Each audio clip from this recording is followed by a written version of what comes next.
आत्मा जब तक सुख नहीं मिलेगा तब तक इस शरीर कभी सुख नहीं रह सकता। क्यों? आत्मा का सुख है परमात्मा के साथ जुड़ना, हरिनाम का उच्चारण करना, कृष्ण का कथा सुनना, कृष्ण का प्रसाद लेना, यह आत्मा का सुख है। आत्मा सुख है तभी शरीर सुख रहता है, इंद्रिय मन सुख रहेगा, मन सुख रहेगा तभी हम शरीर सुख रह सकता है। हम शरीर ठीक है लेकिन मन ठीक नहीं है। इसलिए मैं रिसेंट 1 हफ्ता पहले सुना था एक कॉलेज का, बॉम्बे का एक यूनिवर्सिटी, बॉम्बे यूनिवर्सिटी शायद है, वहाँ एक प्रोफेसर सुसाइड कर लिया 15 ताला बिल्डिंग से, इंजीनियर सुसाइड कर लिया।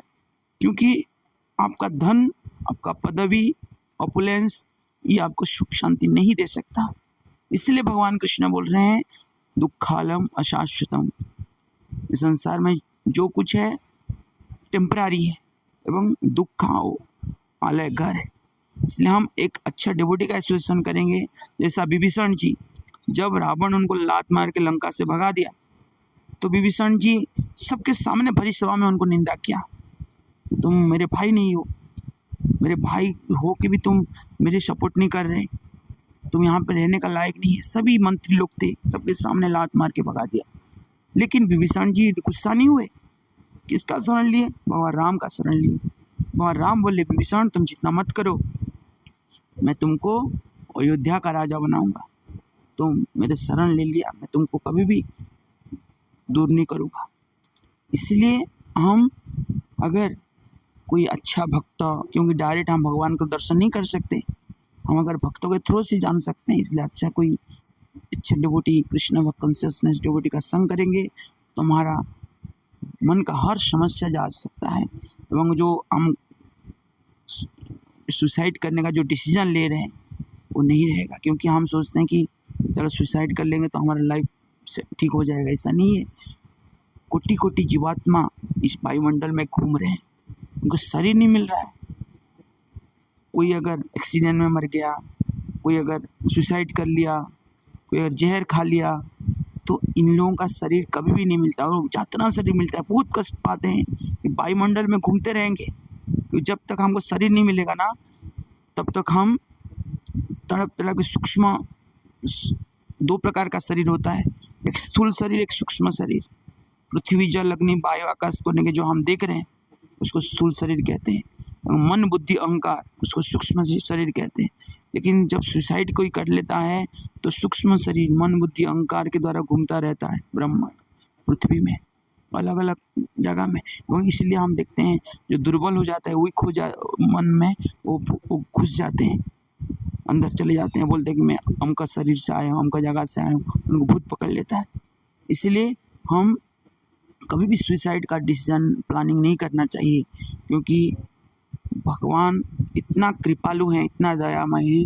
अगर करोड़ करोड़ भी हमारा पाप क्यों ना हो, अगर एक हरिनाम जो उच्चारण कर लें एक बार, अगर शुद्ध भक्तों का मुख से कथा भी सुन लिए, तो भगवान उसको ही ग्रहण करते हैं एवं उसको हमेशा भगवान प्लानिंग करेंगे कि कैसा उसको मैं अच्छा भक्तों का संग में हमेशा रखूं, ताकि वो भक्ति करके मेरे पास आ जाए। एवं पाप जो किया है उसको भगवान भूल जाते हैं।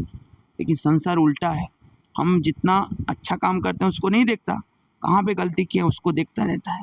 लेकिन इसलिए हम कृष्ण का शरण लेंगे, भक्तों का शरण लेंगे। भक्तों भी बहुत कृपालु होते हैं, जैसा नित्यानंद महाप्रभु, चैतन्य महाप्रभु से भी नित्यानंद महाप्रभु दयालु है। जैसा माधाई शराब के बोतल में मारा नित्यानंद महाप्रभु को, लेकिन नित्यानंद महाप्रभु उसको बद नहीं किए। चैतन्य महाप्रभु हरिदास ठाकुर नित्यानंद महाप्रभु प्रचार करने के लिए जा रहे थे नवद्वीप में, लेकिन जगाई माधाई दोनों माताल शराब पी के घूम रहे हैं। लेकिन माधाई क्या किया, उनको शराब में 2 बोतल में मार दिया। तो हरिदास ठाकुर दौड़ते दौड़ते गए चैतन्य महाप्रभु के पास, महाप्रभु आपके भाई को माधाई ने शराब बोतल में मार दिया है, क्या करें? चैतन्य महाप्रभु दौड़ के आए, सुदर्शन बोले, तुरंत सुदर्शन चक्र आ गए, उनको मारने के लिए जा रहे। लेकिन नित्यानंद महाप्रभु बोले, प्रभु इस कलियुग में हर घर घर में जगाई माधाई, आप किसको मारेंगे, आप उसको उद्धार कीजिए। तो चैतन्य महाप्रभु बोले, नहीं, मैं जगाई को उद्धार करूंगा, माधाई को उद्धार नहीं करूंगा, क्योंकि माधाई तुमको मारा है। तो चैतन्य महाप्रभु बोले, अगर माधाई तुमको अगर क्षमा कर मांगेगा, तो तुम क्षमा करोगे तभी इसका उद्धार हो सकता है। तो फिर जगाई रिक्वेस्ट किए माधाई को, माधाई तुम नित्यानंद महाप्रभु के शरण में तुम क्षमा मांगो। इसलिए कहा जाता है कि अगर नित्यानंद महाप्रभु का उनका परंपरा कौन है, जो गुरु आचार्य हैं, प्रभुपाद जी हैं, उनके शिष्य हैं, उनके शिष्य। इसलिए हम अगर प्रभुपाद जी को संतुष्ट कर पाए, गुरु को संतुष्ट कर पाए, मतलब डायरेक्ट कृष्ण को हम संतुष्ट कर रहे हैं, चैतन्य महाप्रभु को संतुष्ट कर रहे हैं, क्योंकि पूरा ये प्रोसेस है। इसलिए बोलते हैं डिसेंडिंग प्रोसेस, अवरोह पंथा, कृष्ण ब्रह्मा, ब्रह्मा नारद, नारद व्यास, व्यास माधव, गुरु परंपरा में आके चैतन्य महाप्रभु आए, उनके शिष्य आए रूप गोस्वामी, सनातन गोस्वामी, उसके बाद जगन्नाथ दास बाबा जी महाराज, गौर किशोर दास बाबा जी महाराज, ऐसा आके उनके शिष्य बाद प्रभुपाद जी आए। तो हम अगर प्रभुपाद जी के संस्था में सेवा करेंगे, उनके भक्तों का कथा सुनेंगे, तो डायरेक्ट हम परंपरा को प्रसन्न कर रहे हैं। इसलिए हम कहा जाता है जो यंग जनरेशन प्रकृत अगर सही दिशा अगर चाहिए तो इस्कॉन में आके क्लास में अटेंड करना चाहिए, भक्तों से गाइड लेना चाहिए, क्योंकि हम गाइड के लिए अलग अलग आजकल मोटिवेशन स्पीकर सब बोलते हैं 30 साल तक जितना हो सके आप मेहनत करो, आपका सक्सेस हो जाएगा, टेंशन मत लो, मेहनत करो। देखिए मेहनत करने से जी हमको फल मिल जाएगा ऐसा नहीं है। ये व्यक्ति 10 घंटा मेहनत करता है लेकिन बहुत कम पैसा कमाता है, कोई 1-1 घंटा में भी कमा लेते हैं। भगवान 14 अध्याय में भगवान बोल रहे हैं अधिष्ठानम तथा कर्ता ज कारण पृथक विधा दैवत्र पंचम। कोई भी कार्य हासिल करने के लिए 5 चीज़ का जरूरत पड़ता है। व्यक्ति समय पे कर सकता है, पूंजी लगा सकता है, उपयुक्त जगह में कर सकता है, उपयुक्त व्यक्ति भी कर सकता है, लेकिन दैवत्र पंचम, भगवान का जब तक सैंक्शन नहीं होगा वो काम नहीं हो सकता। इसलिए हम भक्तों का एसोसिएशन करेंगे, कृष्ण का कथा सुनेंगे, नाम करेंगे, तो हमारा जो कर्म है धीरे धीरे कट जाएगा, हम पवित्र हो जाएंगे, मन शुद्ध हो जाएगा।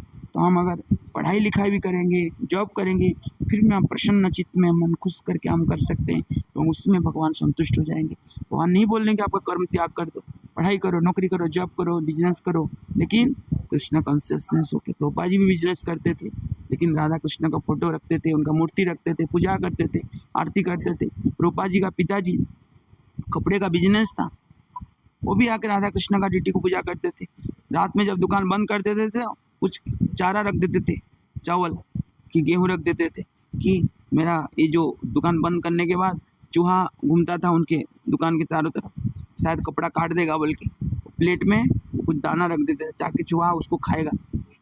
तो एक शुद्ध भक्त जो भक्त होता है एक छोटे से जीव को भी कल्याण चाहता है।